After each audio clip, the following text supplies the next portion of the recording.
इस प्रकार अष्टप्रधान के माध्यम से शिवाजी ने अपना एक उत्कृष्ट प्रशासनिक व्यवस्था उन्होंने स्थापित की। देखिए यहां पर लिखा हुआ अष्टप्रधान में पंडित राव और न्यायाधीश को छोड़कर सभी मंत्री सैनिक अभियान पर जाते थे। शिवाजी ने अपनी एक व्यवस्थित सेना भी विकसित की। उनकी जो सेना में जो नियमित घुड़सवार होते थे उनको पागा कहते थे, नियमित घुड़सवार सेना को पागा कहते थे और पैदल सैनिकों की सेना को वो पायक कहते थे। पागा और पायक मावली एक लड़ाकू मराठा जाति थी जो शिवाजी के अधीन थी और शिवाजी के जितने भी अंगरक्षक होते थे ये मावली जाति के होते थे। शिवाजी के गुप्तचरों के रूप में भी काम करते थे, दूसरे राज्यों से इंफॉर्मेशन सूचनाएं ला करके देते थे। ये बड़े विश्वसनीय सैन्य अंगरक्षक हुआ करते थे शिवाजी के। भाई सबसे महत्वपूर्ण चीज होती है राजस्व व्यवस्था। शिवाजी ने सब कुछ मैनेज कर लिया, सेना मैनेज कर ली, प्रशासन मैनेज कर लिया, लेकिन आमदनी के साधन भी मैनेज करना है, किसानों को भी मैनेज करना है। तो शिवाजी की जो राजस्व वसूली की जो प्रणाली थी उसको रैयतवाड़ी व्यवस्था कहा जाता था, जो आगे चल करके अंग्रेजी शासन काल में भी थॉमस मुनरो और कैप्टन हॉकिंस ने इंट्रोड्यूस की थी। इसमें किसानों से सीधे लगान वसूल किया जाता था, सीधे रैयत से लगान वसूल करते थे और लगान वसूल करने के लिए देशमुख जैसे कुछ अधिकारी भी होते थे। इन देशमुखों से सरदेशमुखी भी लिया जाता था। तो किसानों से लगान वसूली की उन्होंने रैयतवाड़ी व्यवस्था को लागू किया। शिवाजी कितना लगान लेते थे? उपज का 1/3 भाग, लगभग 33% भाग, जिसे बाद में बढ़ा करके 2/5 या 40% कर दिया गया। भाई किसानों से लगान लेते थे तो किसानों को सुरक्षा भी देते थे। शिवाजी छत्रपति महाराज बकायदा जब युद्ध अभियान पर जाते थे तो अपने फौजियों को, अपने सैनिकों को स्पष्ट निर्देश देते थे, आप किसी किसान के खेत से नहीं गुजरेंगे, किसान को नुकसान नहीं होना चाहिए, अगर नुकसान हुआ तो उसकी भरपाई आप लोगों से की जाएगी। यह था छत्रपति शिवाजी का किसानों के प्रति लगाव। और भी उनकी आमदनी के, मराठा राज्य की आमदनी के और भी कई स्रोत थे जिन्हें हम चौथ और सरदेशमुखी के नाम से जानते हैं। ये चौथ आमदनी का एक बहुत बड़ा जरिया होता था। देखिए ये चौथ क्या था, मैं आपको बता दूं, इस वक्त मराठा सेना बहुत ताकतवर हो चुकी थी, छापामार युद्ध प्रणाली में सिद्धस्त थी, एक व्यवस्थित सैन्य संगठन था। इतना बड़ा सैन्य संगठन कि आसपास की रियासतों के लोग मराठों से भय भी खाते थे। मराठे स्वेच्छा से उन राज्यों से बोलते थे कि भैया आप जो कुछ भी सालाना कमाते हैं उसका 25% आप हमें दे दिया करें, हम आपके राज्य की तरफ नजर उठा के भी नहीं देखेंगे, हम आपके राज्य के ऊपर कभी आक्रमण भी नहीं करेंगे। दे देते तो ठीक, नहीं देते आक्रमण करते, नुकसान पहुंचाते, जनहानि करते, खजाना लूट लेते, व्यापक नुकसान पहुंचाते।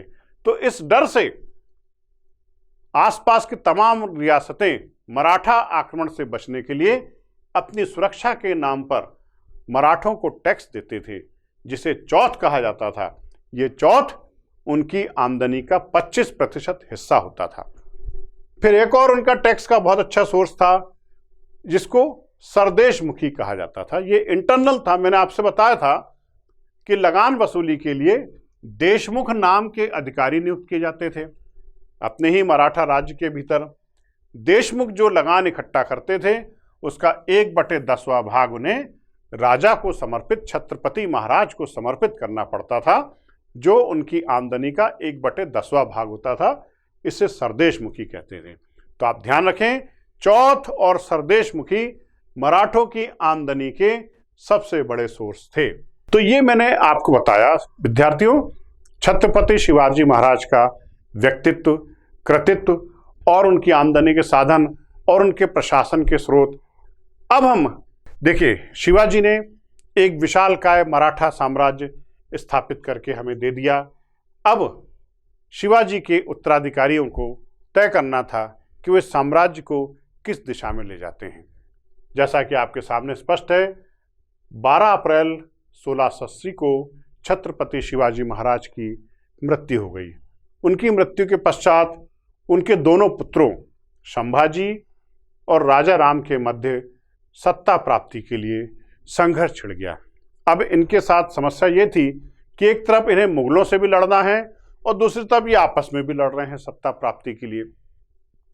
पेशवा मोरोपंत और मुगल सूबेदार दिलेर खां के समर्थन से संभाजी ने स्वयं को रायगढ़ में छत्रपति घोषित कर दिया, मतलब मुगलों की मदद ली। इस प्रकार शिवाजी के पश्चात 30 जुलाई 1680 में संभाजी ने मराठा साम्राज्य की बागडोर अपने हाथों में ले ली। ये जो तस्वीर देख रहे हैं आप, ये संभाजी महाराज की तस्वीर है। उतने योग्य नहीं थे भाई, है ना। शिवाजी की योग्यता के आगे संभाजी की योग्यता तो कुछ भी नहीं थी, ठीक है ना। 30 जुलाई 1680 को संभाजी ने मराठा साम्राज्य का सिंहासन संभाला। संभाजी ने यहां पर यह काम किया कि उज्जैन के एक प्रकांड पंडित थे, वेदों के ज्ञाता थे, कवि कलश, इनको अपना सलाहकार नियुक्त कर दिया और नीलोपंत को अपना पेशवा बनाया। भाई नीलोपंत को पेशवा बनाने से कोई झंझट नहीं हुई, लेकिन कवि कलश को जब अपना सलाहकार बनाया तो मराठा सरदारों में फूट पड़ गई और मराठा दरबार में कई लोगों ने इस बात का विरोध भी किया। मैंने आपको बताया था कि संभाजी उतने योग्य नहीं थे, आरंभ से ही क्रोधी थे, अभिमानी थे और उनमें बहुत सारी बुराइयां थी। उनकी बुराइयों को सुधारने के लिए, संभाजी को लाइन पर लाने के लिए ही शिवाजी ने एक बार संभाजी को मराठा पन्हाला के किले में कैद भी किया था।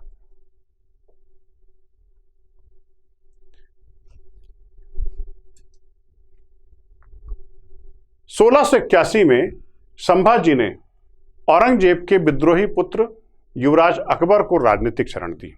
यहां से मराठों और मुगलों के बीच में संघर्ष की प्रक्रिया बहुत तेज हो जाएगी।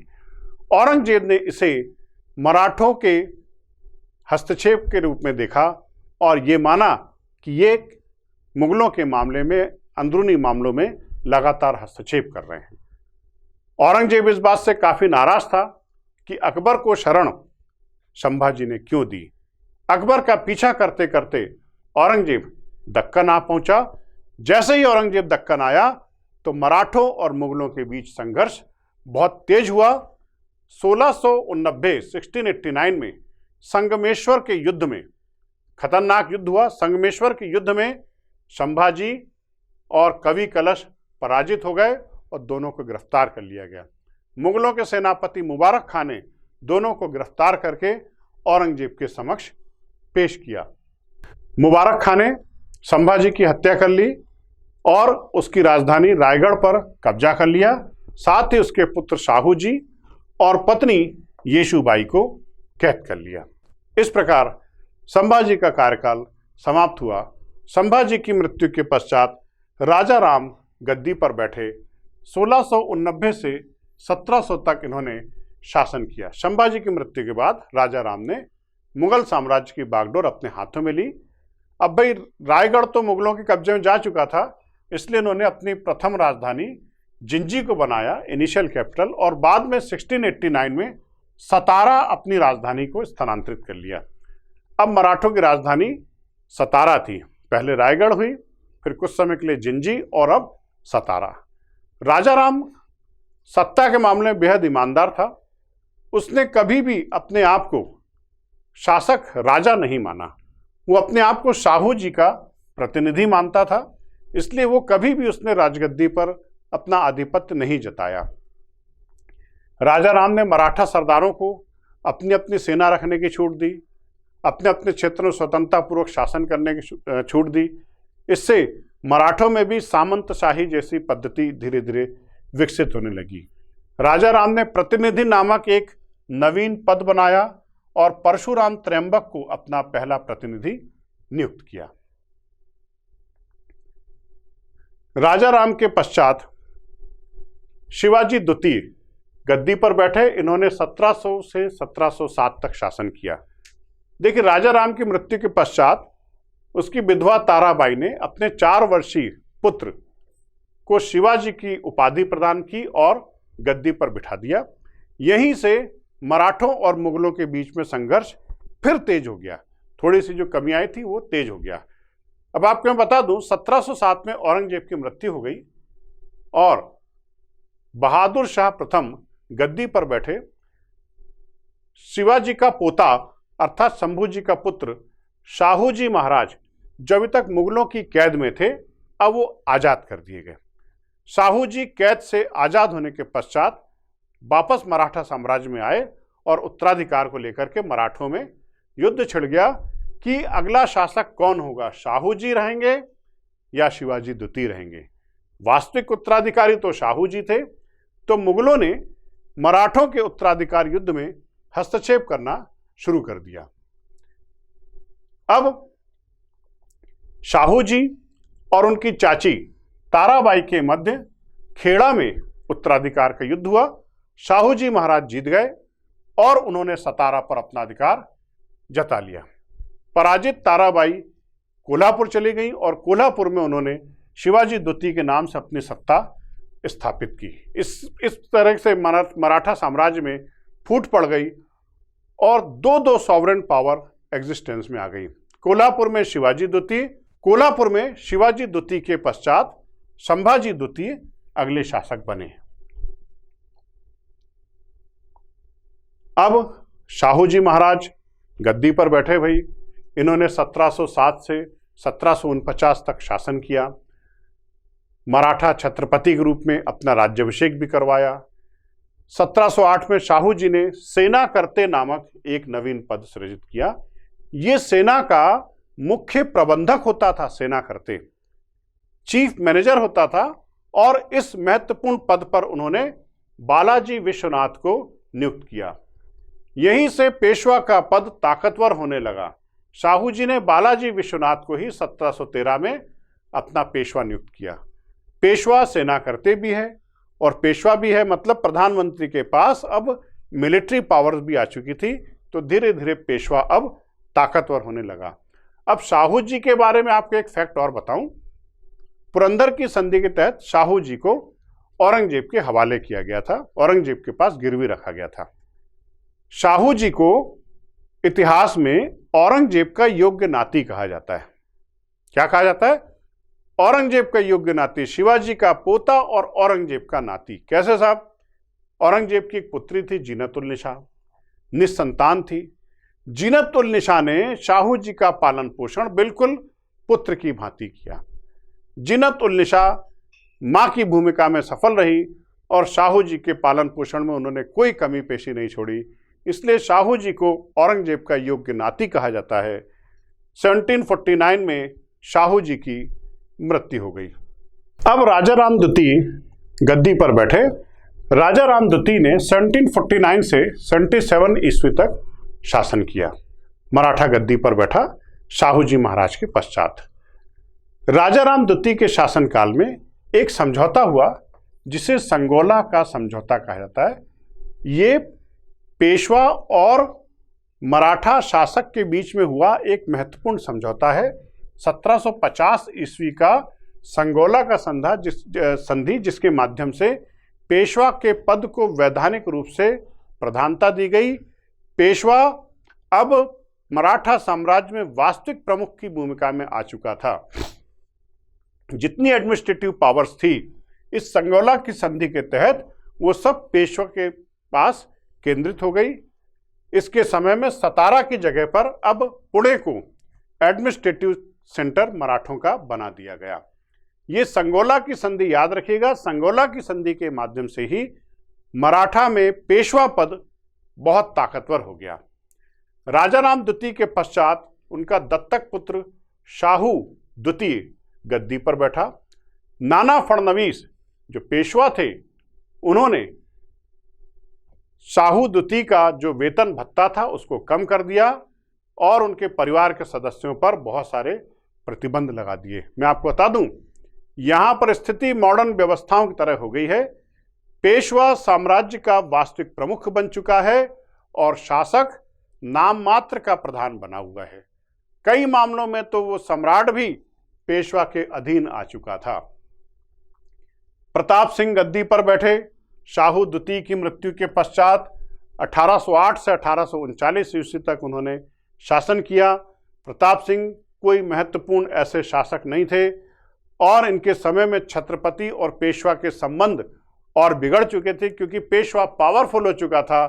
वो छत्रपति के मामलों में हस्तक्षेप करना पसंद नहीं करता था।